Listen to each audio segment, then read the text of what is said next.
É assim que Apocalipse, no capítulo 3, nos diz que a todos, verso 16, 13 e 16, os pequenos e os grandes, os ricos e os pobres, todos, os livres e os escravos, todos, faz que lhes seja dada certa marca sobre a mão direita ou sobre a fronte, para que ninguém possa comprar ou vender, senão aquele que tem essa marca, que carrega o nome da besta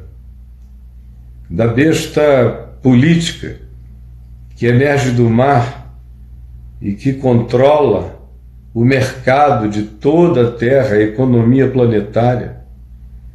Ninguém vai poder se mexer se não estiver conectado a isso, se não carregar esse code instalado com esse número do nome da besta, que nos dias de João,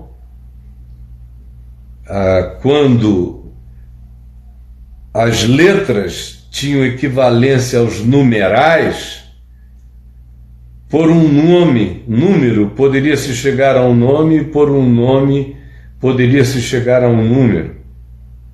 Aí João conclui e diz: aqui está a sabedoria.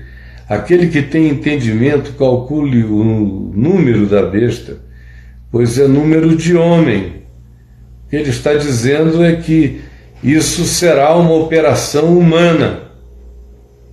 Ora, esse número é 666, que, usando o critério de usar numerais para definir nomes, ou a partir de nomes identificar numerais que equivalem a 666, já produziu os maiores equívocos e loucuras na história humana. Embora, por exemplo, o nome Nero, transformado no numeral, desse 666, como o nome de muita gente, o do próprio Hitler, como o nome do Nasser, presidente egípcio já morto nos anos 70, dava também 666, como vários outros governantes da Terra. Aplicado esse critério, especialmente pelos crentes literalistas e mais fanáticos, já indicaram muitas bestas, sendo que os grandes bestas são esses que ficam achando que é tão simples assim. No entanto, é nessa direção, é para essa convergência que nós estamos caminhando, minha gente. E será uma escolha da humanidade. A gente vai chegar num ponto de tamanho encurralamento que os nossos inimigos invisíveis serão, mas tão mais, de uma capacidade de virulência infinitamente maior, com produção de mortandades tão extraordinárias, que se disserem a você, você precisa aceitar o termo de identificação facial e digital e de acompanhamento da sua identidade, de modo de fala, de andar e de tudo mais, para que numa epidemia como essa a gente já separe todo mundo que tocou em você, chegou perto de você, onde você esteve, para você salvar a sua vida. O que é que você acha que vai acontecer? O que é que você acha que vai acontecer? A maioria esmagadora da humanidade vai dizer: eu quero isso para mim, para minha família. Vai ser uma questão de amor paterno, materno, preocupação filial, consciência cidadã, para não espalhar algo de natureza tão catastrófica. Vai valer a pena, por mais que você perca a privacidade. Você vai tentar fazer outras coisas, mas já não dá mais, você já está geolocalizado aonde quer que você esteja. Eu sou já um ente geolocalizado. A minha cara está espalhada em muitos bancos de dados do planeta, tanto esses bancos de dados civis, quanto os militares, os policiais, os políticos. Já não tem mais jeito, já era. Eu posso, todavia, ainda, apesar disso tudo, me esconder.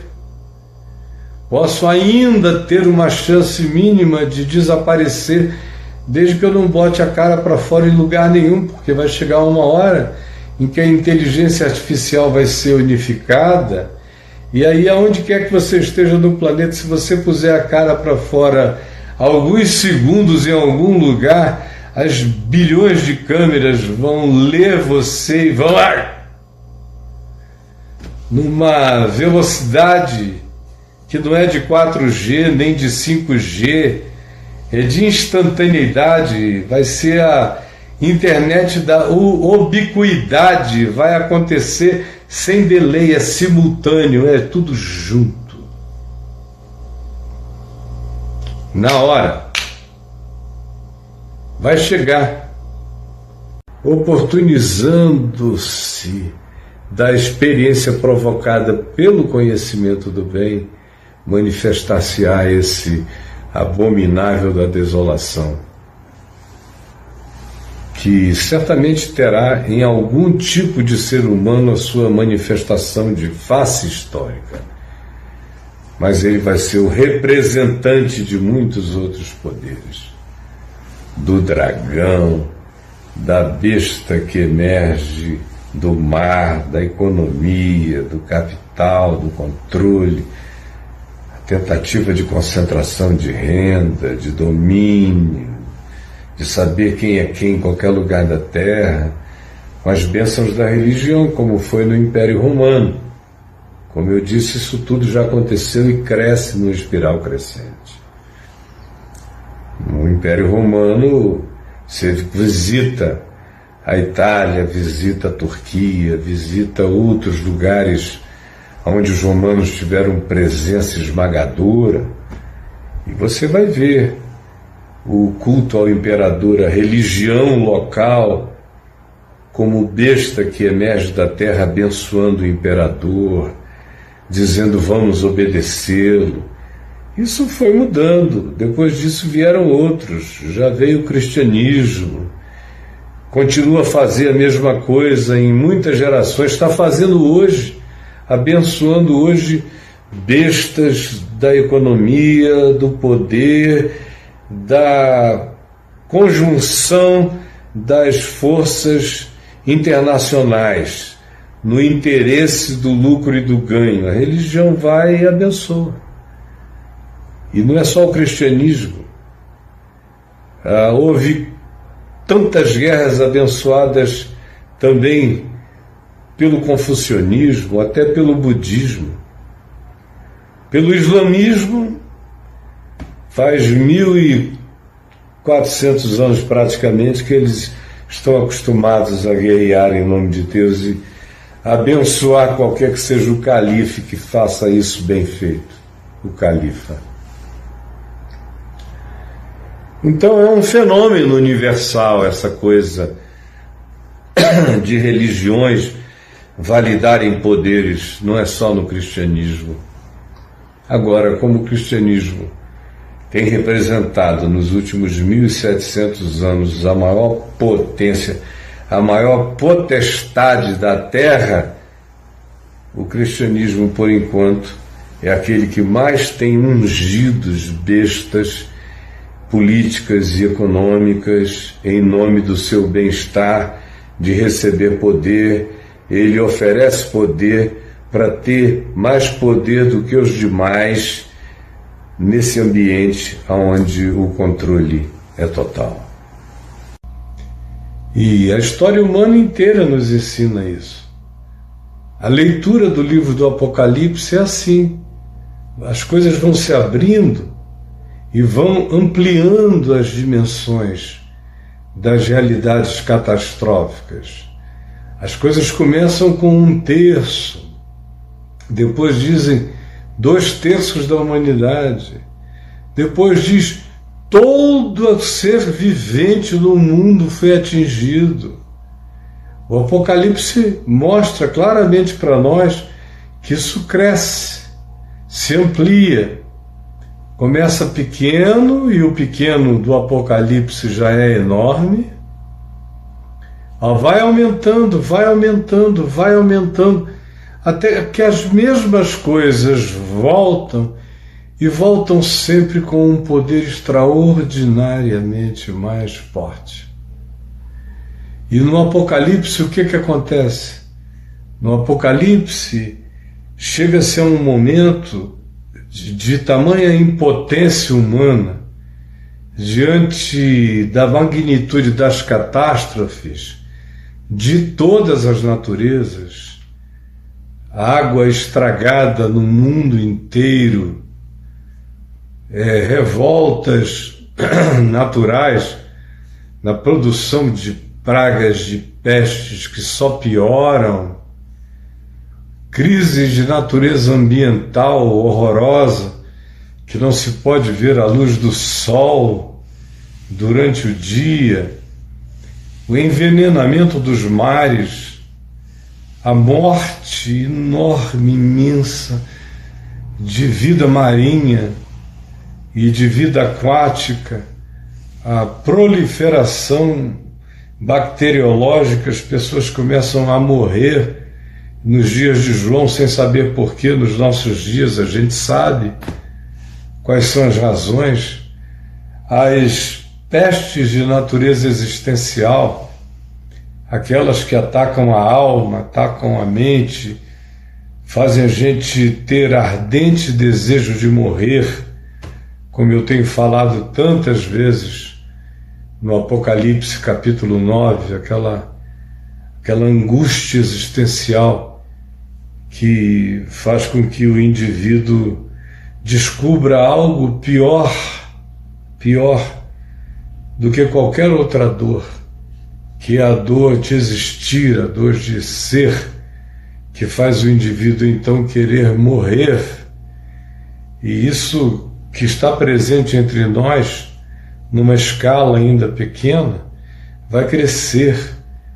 Jesus diz que os homens vão desmaiar de angústia, de pânico, nas ruas, nas praças, nas festas, nos eventos, nas faculdades, nos campos, ou dirigindo, pensando na expectativa das coisas que sobrevirão ao mundo. Os homens desmaiarão de terror.